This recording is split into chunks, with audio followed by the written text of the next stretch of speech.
बंगाल की खाड़ी में उठे चक्रवात मोन्था के असर से छत्तीसगढ़ में तेज हवाओं और भारी बारिश ने किसानों को नुकसान पहुंचाया है। दक्षिणी क्षेत्र में रेड अलर्ट जारी होने के बाद आसपास के जिलों में 40 से 60 किलोमीटर प्रति घंटे की रफ्तार से चली हवाओं ने धान की फसल को बर्बाद कर दिया।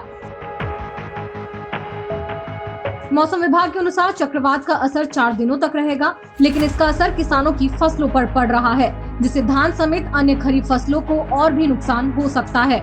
इस विपत्ति के बीच खबर ये है कि छत्तीसगढ़ सरकार धान खरीदी को लेकर तैयारी शुरू कर दी है। कैबिनेट फैसले के मुताबिक खरीफ विपणन वर्ष साल 2025-26 के लिए धान की एमएसपी पर खरीदी 15 नवंबर से शुरू होगी, जो 31 जनवरी 2026 तक चलेगी। किसानों को प्रति क्विंटल 3100 रुपए मिलेंगे, जिसमें डिजिटल टोकन और बायोमेट्रिक सत्यापन जैसी व्यवस्था होगी। लेकिन इसका दूसरा पहलू ये है कि इसका नुकसान किसानों को उठाना पड़ सकता है। इस पर प्रदेश कांग्रेस अध्यक्ष दीपक बैज ने राज्य सरकार पर किसानों को धोखा देने का आरोप लगाते हुए धान खरीदी 1 नवंबर से शुरू करने की मांग की है। क्या कहना है उनका, आप भी सुनिए। वास्तव में जो अभी चक्रवात आया है, पूरे प्रदेश छत्तीसगढ़ प्रदेश इसके चपेट में है और ज़्यादातर देखेंगे बस्तर के हिस्से जो लगातार 2 से 3 दिन लगातार बारिश हो रही है। कई फसल किसानों ने काटकर खेत में रखे हुए हैं, खड़ी फसलें पूरी तरह से भीग गई है।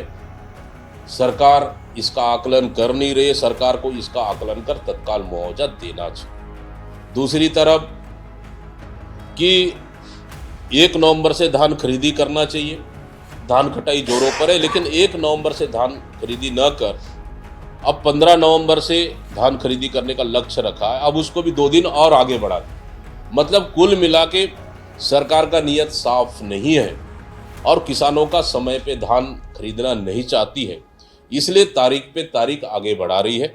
किसान इससे चिंतित है, इसलिए हम अभी भी मांग कर रहे हैं कि सरकार को किसानों के हित को ध्यान में रखते हुए 1 नवंबर से धान खरीदी करनी चाहिए और जितने अभी फसल जो ये बेमौसम बारिश से नुकसान हुआ है उसका आकलन कर उनको मुआवजा देना चाहिए। इस विषय पर आपका क्या कहना है, हमें कमेंट्स के जरिए बताएं। ऐसे ही और वीडियोस के लिए द लेंस को फॉलो करें, सब्सक्राइब करें।